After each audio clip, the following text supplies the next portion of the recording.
Hello friends, నేను శరణ్యాని. ఇవాళ మూగ మనసులు 6వ భాగం చదువుకుందామా? రాసిన వారు మీనా గారు.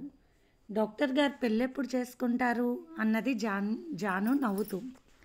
పెళ్ళి చేసుకోవాలనే ఉద్దేశం నాకు ఇప్పట్లోనే లేదన్నాడు గౌతమ్ నంద చిరునవ్వుతో. మీలాంటి అందమైన ఇంకో నెంబర్ ఈ భూమి మీదకి రాకూడదా, స్వార్థమా అంటూ నవ్వేసింది జాను, వర్క్లో చాలా బిజీగా ఉన్నాను, జోక్స్ వేసుకోవడానికి సమయం కాదు. సార్ వర్క్లో చాలా స్ట్రిక్ట్గా ఉంటారంటూ చెప్పాడు గౌతమ్ నంద.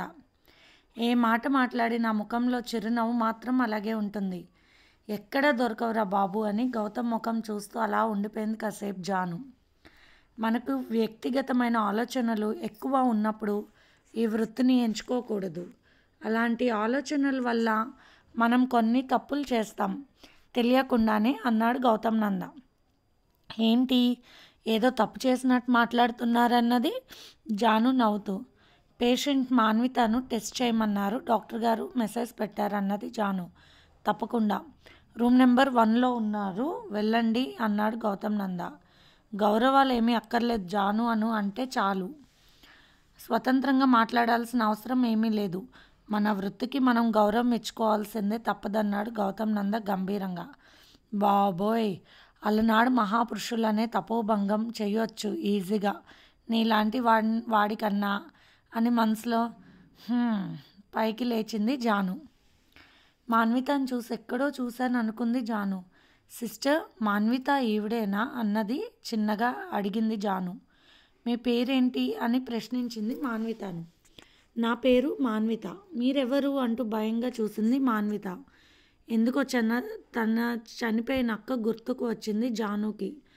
దేవతా రూపం, శాపవాశాన ఇక్కడ చిక్కినట్టు అనిపించింది జానుకి. మీ డాడీ పేరేంటి అని అడిగింది జాను. డాడీ అంటూ నవ్వుతూ చెప్పింది మాన్విత. మమ్మీ పేరు అన్నది జాను.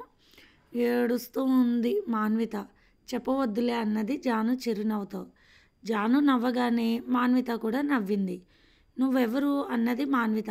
నేను మీకు చెల్లెల్ని అన్నది జాన్వి. అవునా అంటూ సంతోషపడిపోయింది మాన్విత. చటుక్కుని జానుని కౌగిలించేసుకుంది మాన్విత. ఏమిటో ఆమె అలా కౌగిలించుకోగానే తన అక్క మాలిని గుర్తుకు వచ్చేసింది జానుకి. కళ్ళల్లో నీళ్ళు తిరిగాయి. అక్క అని మనస్ఫూర్తిగా పిలిచింది. ఎందుకు ఏడుస్తున్నావు అంటూ మళ్ళీ ఏడ్చింది మాన్విత. లేదు అనుకుని తన కళ్ళ నుండి తనకే తెలియకుండా వచ్చిన కన్నీటిని తుడుచుకుంది జాను. సిస్టర్, మాన్వితకు టిఫిన్ తినిపిస్తుంటే వద్దు అని మారం చేస్తుంది మాన్విత. చూడు నేను ఎలా తింటున్నానంటూ చిన్న ఇడ్లీ ముక్క తిన్నది జాను. అయితే నేను కూడా గబగబా తినేస్తానన్నది మాన్విత నవ్వుతూ. ఇంతలో మహేష్ వర్మ గారు వచ్చారు. డాడీ అంటూ ఆనందంగా పిలిచింది మాన్విత. సార్ అంటూ పైకి లేచింది జాను. సిస్టర్తో బయటకు వెళ్ళింది జాను. డాక్టర్ గారి కూతురా అని అడిగింది ఆశ్చర్యంగా జాను. అవును అని తనకు తెలిసిన సంగతి చెప్పింది నందిని. ఓ మై గాడ్, విధి ఎంత విచిత్రమైనది, ఎటువంటి వారికైనా ఇటువంటి బాధలు తప్పవా అని బాధపడింది జాను. తర్వాత జాను లోపలికి వెళ్ళింది. సార్ గుండెల్లో తలదాచుకుని ఉంది మాన్విత. మేడం, జానకి నా ఒక్కగానొక్క కూతురు, గారాల పట్టి ఇలా అయిపోయింది, తన ప్రెగ్నెంట్, మీరు చాలా జాగ్రత్తగా చూసుకోవాలి.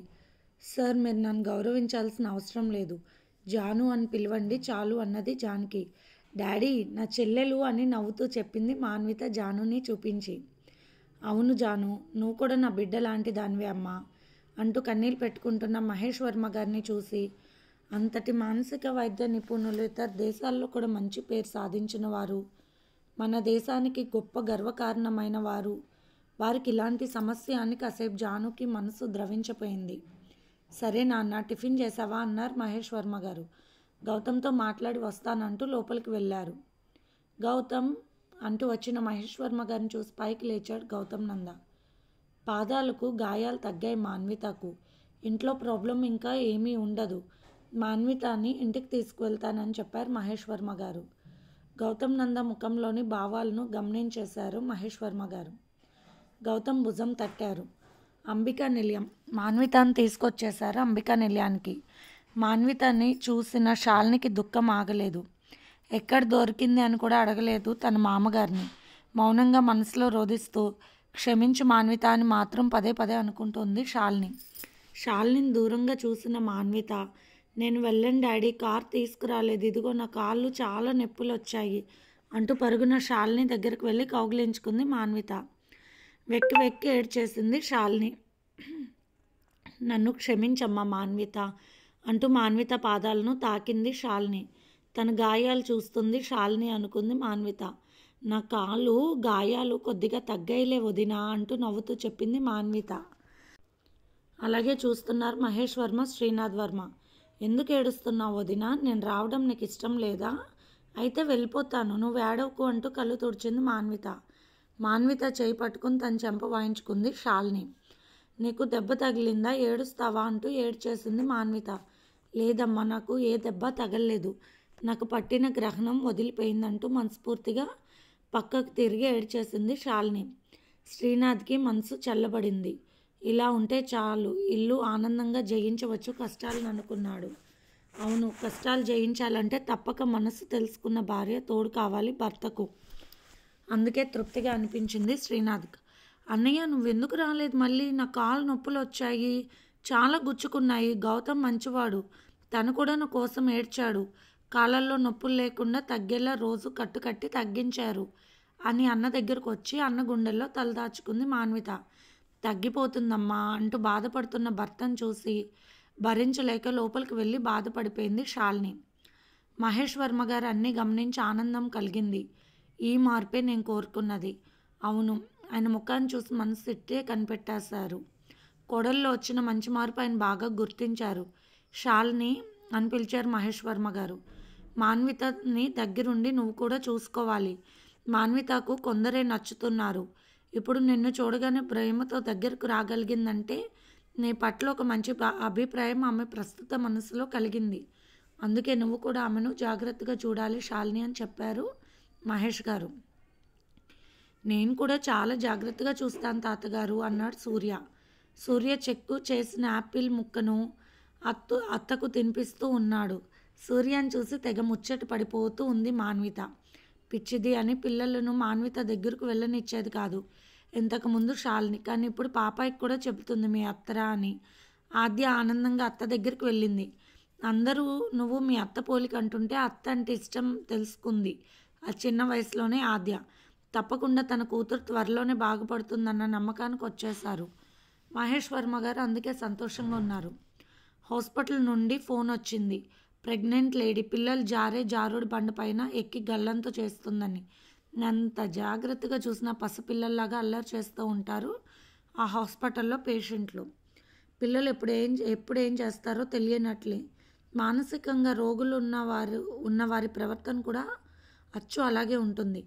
ఇక ఇంట్లో బాధ లేదు, మనశ్శాంతిగా హాస్పిటల్ వర్క్ చేసుకోవచ్చు అని నవ్వుతూ కోడలికి చెప్పి వెళ్ళారు మహేష్ గారు. ఆనందంతో బాధతో కన్నీరైపోయింది శాలిని. నా ఆడపడుచు క్షేమంగా ఇంటికి చేరింది. కుదిరినప్పుడు అమ్మవారి గుడికి వెళ్ళి మొక్కు చెల్లించుకోవాలనుకుంది శాలిని. సిస్టర్, కవిత అందరూ ఆనందపడ్డారు శాలిని ప్రవర్తన చాలా మారిందని. అన్నం కలిపి తీసుకొచ్చి ఒక ముద్ద తినిపిస్తోంది మాన్వితకు శాలిని. నచ్చలేదు వదినా అన్నది ముఖం ముక్కలాగా పెట్టుకుని. అలా అనకూడదమ్మా అన్నది సిస్టర్. అమ్మ ఆ మూసేసే ముద్దకు గిన్నె పెట్టింది శాలినినే. తప్పమ్మ, అలా చేయకూడదు అన్నది నందిని. లేదు సిస్టర్, తన పరిస్థితి ఎలా ఉన్నా తను ఒక గర్భిణితో ఉన్న అమ్మాయి. తనకి ఏవేవో తినాలని ఇష్టంగా ఉంటాయి. ఇలాంటివి ఇష్టపడలేదంటే ఖచ్చితంగా పులుపు కూరలు ఇష్టపడుతుంది. మావయ్య గారిని అడిగి అదే పెడతాను అన్నది శాలిని కళ్ళు తుడుచుకుంటూ.